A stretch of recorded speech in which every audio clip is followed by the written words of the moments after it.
بسم اللہ الرحمن الرحیم۔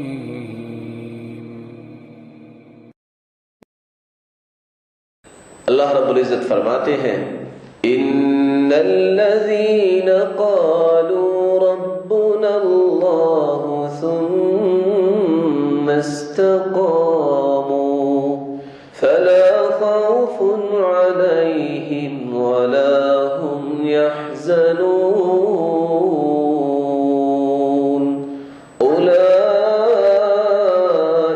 اصحاب الجنہ۔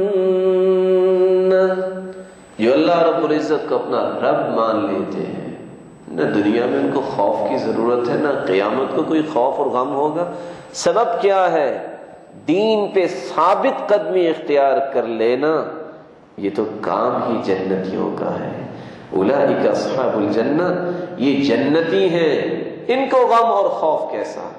اس لیے امام ابن تیمیہ رحمۃ اللہ علیہ فرمایا کرتے تھے، جو دنیا کے حالات سے غمگین رہتا ہے، اس کا مطلب یہ ہے کہ وہ اپنے آپ کو جنت سے بہت دور لے گیا ہے۔ اس کو دین میں تو غم رہتا ہے کہ مجھ سے یہ کام نہیں ہوا، میں یہ کام کاش کر لیتا، میں یہ کام کر لیتا۔ دنیا میں اس کو کیا غم ہے؟ کیا غم ہے دنیا میں؟ اور مجھے ابو ذرہ رازی رحمۃ اللہ علیہ کی بات یاد آئی۔ اس لیے انسان جب دینی کیفیت میں ہوتا ہے تو زندگی کے آخری لمحات بھی اس کے دین پر مبنی ہوتے ہیں۔ ابو حاتم الرازی کو کون نہیں جانتا؟ ابو ذرہ رازی کو کون نہیں جانتا؟ 7 لاکھ حدیثوں کا حافظ ہے یہ انسان۔ میں نے اور آپ نے کبھی 7 لاکھ گنتی نہیں گنی ہوگی۔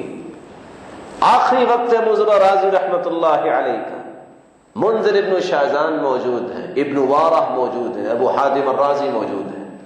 اب حدیث کے الفاظ لقنوا موتاکم بلا الہ الا اللہ، جب کوئی قریب المرگ ہو تو اس کو کلمہ کی تلقین کرنی چاہیے، کیونکہ حدیث ہے، معروف ہے، معاذ بن جبل کی حدیث، من کان آخر کلامہ لا الہ الا اللہ دخل الجنہ، جس کا آخری کلمہ لا الہ الا اللہ ہوگا وہ جنت میں جائے گا۔ اب اتنی شخصیت سامنے پڑی ہے، اس کی عیادت کے لیے آئے ہیں، کسی کی ہمت نہیں پڑ رہی کہ تلقین کرے، اور تینوں ہی پائے کے محدث ہیں، ابو حاتم الرازی اور منذر بن شاذان ابن وارہ۔ سوچتے اب کیا کریں؟ اور یہ ہیبت بھی کیوں تھی؟ اس علم کی وجہ سے تھی، جس کو آج ہم نے چھوڑا ہوا ہے۔ اللہ کے رسول صلی اللہ علیہ وسلم نے یہ بھی تو طریقہ بیان کیا تھا نا، من سلک طریقا یلتمس فیہ علما سہل اللہ لہ بہ طریقا الی الجنہ۔ جو علم سیکھنے کے لیے گھر سے نکلتا ہے، اللہ اس کے لیے جنت کی راہ کو آسان کر دیتے ہیں۔ منذر بن شاذان کہتے ہیں میرا مشورہ یہ ہے کہ یہ شخص محدث ہے، ہر ایک کی کوئی نہ کوئی مجبوری ہوتی ہے، علم والوں کی علم مجبوری ہے، نیک لوگوں کی نیکی مجبوری ہے، دنیا والوں کی دنیا مجبوری ہوتی ہے، تو ہم یہ حدیث پڑھتے ہیں تو شاید ان کو یاد آ جائے تو یہ خود کلمہ پڑھنا شروع کرتے ہیں۔ تو منذر بن شاذان نے جب یہ بات کہی تو ابن وارہ کہتے ہیں ٹھیک ہے، حدثنا بندار قال حدثنا ابو عاصم عن عبد الحمید بن جعفر عن صالح رک گئے۔ حدیث تو یاد تھی لیکن یہاں آ کے رک گئے۔ ابو حاتم الرازی نے جب یہ سنا تو کہتے رکو، حدثنا بندار قال حدثنا ابو عاصم قال حدثنا عبد الحمید بن جعفر عن صالح بن ابی، وہ بھی یہاں رک گئے۔ اللہ اکبر۔ اللہ رب العزت زندگی دے تو ایسی دے۔ آخری لمحات میں ہے ابو ذرہ رازی، آنکھیں کھول کے کہتے ہیں قفو، رک جاؤ۔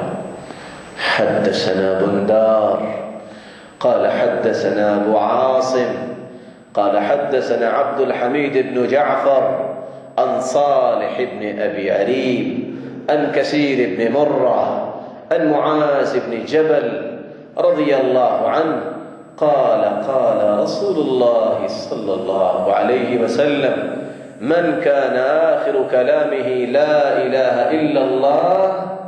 جب ان کلمات پہ پہنچے، انگلی اٹھائی اور آسمان کی طرف نظر اٹھائی، مسکرائے اور اللہ کے پاس چلے گئے۔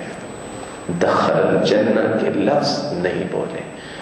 اور لکھنے والے لکھتے ہیں کہ مسکرائے ہوں گے آسیہ کی طرح، جس طرح آسیہ کی جان نکلنے لگی تو مسکرائی تھی۔ ابن کثیر لکھتے ہیں اللہ نے رب ابن لی عندک بیتا فی الجنہ، اللہ نے وہ جنت دکھا دی ہوگی۔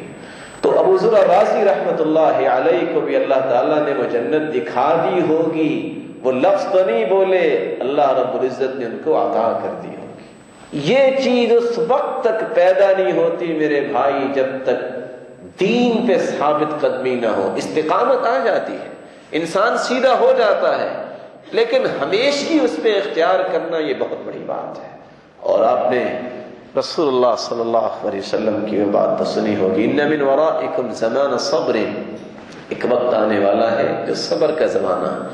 اب وہ وقت آ گیا ہے، توحید اختیار کرنے والا بھی بہت ساری مشکلات کا شکار ہوتا ہے، صراط مستقیم پہ گامزن ہونے والے کو بھی لاکھ چیلنج سامنے آ جاتے ہیں۔ کوئی سچ بولنے لگے، کوئی تجارت کو صحیح راستے پہ لانے لگے، ایک سے ایک بڑھ کے فتنہ۔ اور رسول اللہ صلی اللہ علیہ وسلم نے فرمایا تھا کہ اتنے فتنے ہوں گے کہ قطع اللیل المظلم ینسی تالیہا ماضیہا، اتنے فتنے ہوں گے جس طرح رات کے اندھیرے چھا جاتے ہیں، اور جس طرح بارش کے قطرے ہوتے ہیں، ایک فتنہ آئے گا پھر اس کے بعد دوسرا آئے گا، پہلے کو انسان بھول جائے گا۔ لیکن فتنوں کے دور میں ثابت قدمی اختیار کر لینا، ان من ورائکم زمان صبر للمتمسک فیہ اجر 50 شہیدا، جو ثابت قدمی اختیار کرتا ہے 50 شہیدوں کا مقام قیامت کے دن اس کو نصیب ہوگا۔ صحابی نے سوال کر دیا، امام البانی صحیح الجامع میں یہ روایت لے کے آئے ہیں، یا رسول اللہ صلی اللہ علیہ وسلم 50 اس زمانے کے لوگ یا ہم میں سے؟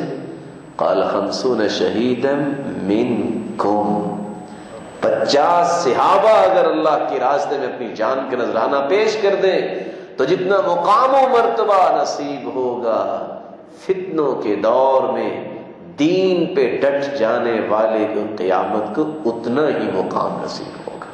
اور اس لیے اللہ کے رسول صلی اللہ علیہ وسلم نے ایک دن بیٹھے بیٹھے مجلس میں کہا، وَدِدْتُ أَنِّي لَقِيتُ إِخْوَانِي، میرا جی چاہتا ہے میں اپنے بھائیوں سے ملوں۔ صحابہ بڑے مستغرب ہوئے، یا رسول اللہ أَلَسْنَا إِخْوَانَكَ، سرتاج رسول ہم آپ کے بھائی نہیں ہیں؟ کہا آپ بھی میرے بھائی ہیں، لیکن میں جن کو ملنا چاہتا ہوں الذین آمنوا بی ولم یرونی، تمہارے سامنے وہی نازل ہوتی ہے، تم معجزات بھی دیکھتے ہو، میں تو ان سے ملنے کی خواہش کر رہا ہوں جنہوں نے مجھے دیکھا نہیں ہوگا اور مجھ پہ ایمان لائیں گے اور کہہ دیں گے اللہ کے رسول نے سچ فرمایا ہے۔ اللہ ہمیں ایسے لوگوں میں کہ صف میں شامل فرما دے۔